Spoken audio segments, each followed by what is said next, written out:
There are stories, and then there are worlds. Places so fully realized, so visceral, that they feel like you could step right into them. But, some of these worlds, you wouldn't want to.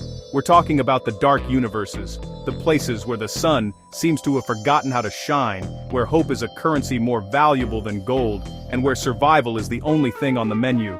These aren't your fairy tales with happy endings, these are the narratives that stare into the abyss. And the abyss stares right back, unblinking. These are the settings that test the very limits of what it means to be human, or even what it means to be alive. They are relentless, brutal, and utterly unforgiving. They're designed to make you uncomfortable, to make you question things, to make you feel that cold dread creeping up your spine. So, if you're looking for a lighthearted escape, this might not be the journey for you. But if you're like me, if you're fascinated by the resilience of the human spirit in the face of absolute despair, then you've come to the right place. I've seen my share of broken worlds, both on screen and in the pages of a book. Today, we're going to walk through some of the absolute darkest. We're going to look at 5 universes that have haunted audiences and readers for years. So, get comfortable, maybe pour yourself something strong. Let's see if your favorite nightmare made my list. Let's dive into the darkness together. First up, we journey to the 41st millennium, the universe of Warhammer 40,000. The tagline says it all. In the grim darkness of the far future, there is only war. And they are not kidding. This isn't just a galaxy at war, this is a galaxy where the very concept of peace is heresy. Every single faction, from the fanatical Imperium of Man to the ravenous Tyranids and the ancient soulless Necrons, is locked in a perpetual, galaxy-spanning conflict that has lasted for millennia, and shows no sign of ever ending. It's a level of conflict so vast, it's almost impossible to comprehend. Imagine a government so oppressive, so dogmatic, that it sacrifices thousands of psychics daily just to keep its god emperor barely alive on a golden throne. A regime where entire planets are exterminated at the slightest hint of corruption or alien influence. This is the good guys, by the way. The Imperium of Man is a rotting, decadent empire, built on a foundation of ignorance, fear, and untold quadrillions of corpses. Hope is not just lost, it's actively stamped out as a dangerous delusion. Every victory is just a temporary reprieve before the next, even greater. Horror emerges from the void. And the horrors, they are endless. You have the forces of chaos, literal demons born from the darkest emotions of all living things, who seek to corrupt and consume everything. You have orc hordes who live only for the thrill of a good fight, swarming across star systems in a green tide of violence. Then there are the Tyranids, a biological swarm that devours entire galaxies, leaving nothing but barren rock in their wake. In Warhammer 40,000, you are not a hero. You are a statistic. A single drop of blood in an ocean of slaughter, your life utterly meaningless in the grand, grinding machinery of eternal war. From the far future, we pull back, way back, to a world that feels chillingly close. Cormac McCarthy's The Road. There's no alien menace here, no demonic incursion, just the end. Some unnamed cataclysm has scorched the earth, leaving behind a world covered in ash under a perpetually gray sky. The sun is just a dim smudge and everything is dying. The trees, the animals, the very hope of a future. This isn't a world of rebuilding or finding a new way. This is a world in its final agonizing deathline. And humanity is going down with it. The story follows a man and his young son as they walk south, towards a coast they aren't even sure will be any better. Their journey is the entire world. Every day is a desperate search for canned food, for shelter from the freezing cold, for a place to hide from the other survivors. And the other survivors, that's where the true horror lies. When society collapses, when the last vestiges of law and morality are burned away, what's left of us? McCarthy gives us the unflinching answer. Cannibalism, slavery, murder. These are not the exceptions, they are the new normal for many. The darkness here isn't just the ash-choked sky, it's the darkness in the human heart. The man carries a pistol with 2 bullets, not for protection from others, but for him and his son, as a final, terrible mercy, if they are caught. He tells his son that they are carrying the fire, the last spark of goodness and humanity in a dead world. But you watch them, and you have to wonder how long any fire can last in such a cold, relentless wind. It's a quiet, suffocating apocalypse, and its silence is more terrifying than any battle cry. I know this one. I've walked this path, the world of The Last of Us. It starts with a fungus, cordyceps, that jumps to humans. It doesn't just kill you, it takes you over, it grows inside you, turns you into a mindless, aggressive creature whose only purpose is to spread the infection. The world we knew ended not with a bang, but with a bite and a scream. 20 years later, nature has reclaimed our cities, but it's not a beautiful sight. It's a constant, terrifying reminder of how fragile our civilization was. The real danger, though, it's not always the infected. You learn that quick. The creak of a floorboard, the rustle in the grass. It's just as likely to be a runner or a clicker as it is another person. And other people are the real gamble. In the quarantine zones, you have military oppression.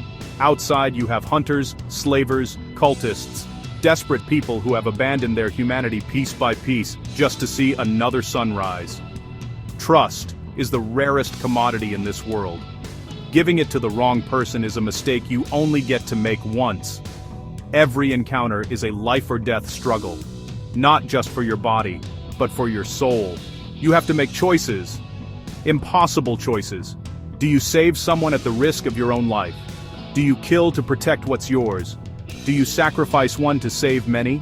Or do you sacrifice the many to save the one person who means everything to you? This world forces you to look at the person next to you and ask, what are you worth to me? And it forces you to look in the mirror and ask, what have I become to survive? The answers are never easy.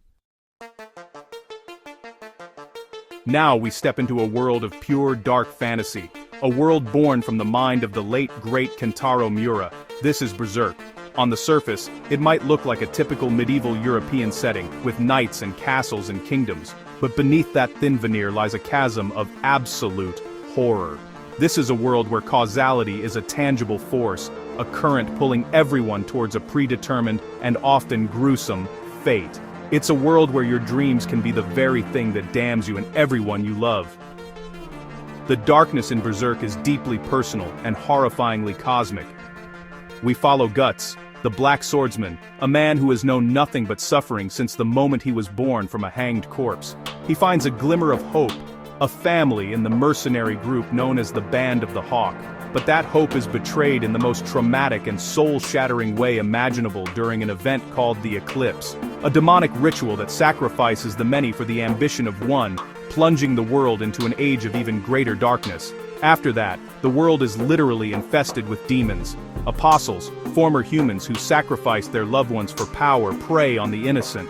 Trolls, kelpies, and other monsters from the darkest folklore are no longer myths. They are a nightly threat, and Guts, branded as a sacrifice, is haunted every single night by spirits and demons drawn to him. He is a man in a constant, unwinnable war not just against monsters, but against his own trauma, his own rage, and the very concept of a cruel, uncaring destiny. It is a relentless, brutal, and heartbreaking struggle. For our last entry, we don't need to imagine a different world, we just need to look back at our own. The HBO miniseries Chernobyl creates a universe of dread from a single real-world event. The horror here isn't supernatural, it's the horror of invisible radiation, of bureaucratic incompetence, and of the devastating cost of lies. The initial explosion at the nuclear power plant is just the beginning. The true nightmare unfolds in the hours, days, and years that follow, as the Soviet state tries to conceal a catastrophe that cannot be contained. The universe of Chernobyl is one where the very air you breathe, the water you drink, the ground you walk on, becomes your enemy. It's a poison you can't see, taste, or smell, but it is remorselessly tearing you apart from the inside. We see the firefighters, true heroes, walking into a radioactive inferno with no idea they are already dead men. We see the scientists, like Valery Legasov, battling a system built on denial, where telling the truth is a greater crime than the lie that threatens to contaminate a continent. What makes this so profoundly dark is its reality. The fear isn't of a monster, but of a number on a dosimeter. The dread comes from watching people make impossible decisions, sending men to their certain deaths on the roof of the reactor simply because there is no other choice. It is a chilling, meticulous depiction of systemic failure, where the pride and secrets of a few men lead to the suffering of millions. It's a universe that serves as a stark, terrifying warning. Sometimes the most horrifying monsters are the ones we create ourselves through our own arrogance and deceit. So there you have it, 5 journeys into 5 different kinds of hell, from the endless war of the 41st millennium to the quiet ashen death of the road, from the fungal plague that ended our world to the demonic betrayal that shattered another, and finally, to the real-world horror of a lie that poisoned the earth itself. Each one of these universes is dark in its own unique way, holding up a different, cracked mirror to our deepest fears. They are stories of despair, yes, but in their own way. They are also stories of survival, of endurance, of carrying the fire against all odds. But the question I have for you is, which one is the true heart of darkness? Which world would you least want to wake up in? Is it the one where your life is a meaningless statistic in a galactic war? Or the one where you have to fight your neighbor for the last can of peaches? Is the enemy you fear most a demon, a fungus, or a government lie? There's no right answer. The darkness we fear most is always personal. Let me know your thoughts in the comments below. Tell me which universe chills you to the bone, or if there's an even darker one I missed. Thank you for walking this bleak road with me today. It's not always easy to look into the abyss, but it's where some of the most powerful stories are found. If you appreciate this kind of deep dive into the worlds that haunt us, make sure to hit that subscribe button and turn on notifications. There's a lot more darkness out there to explore, and I'd be glad to have you along for the journey. Take care of yourselves out there.